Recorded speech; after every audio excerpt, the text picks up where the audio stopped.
Khur nakaslem jong Rnong san Hima. Kalong kasian ka Nongking pahaga Jylla Meghalaya, kalala ban pinurlong ban Khur kaway ka Takma Rnong, haga National Games ka balay pupra, kabadang jam syaprang minta ha Uttarakhand.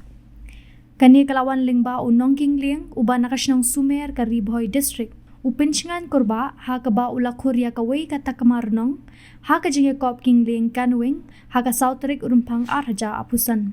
Katkom kakarwo balapalad da u General Secretary ka Meghalaya State Olympic Association, uba finally lat pariat ula ay ka jingero, syaki arngot kishikurim, kata u Yan Stewart Vincent, bat ka Sheila Vincent, kibala shimkya ban sandur ya ki kena kibadan ya kasap King Lieng nakathan ribhoy. Laaban pinkanmao ba upinshingan ubadang arpuay sinem kakarta, ula Khurru ya ka Takma rupa, haga kano slalom, jong ka Khelo India Youth Games. Kabalong haus nem arjar apulay, bat ula litshim bintaru ha ka ICF World Cup.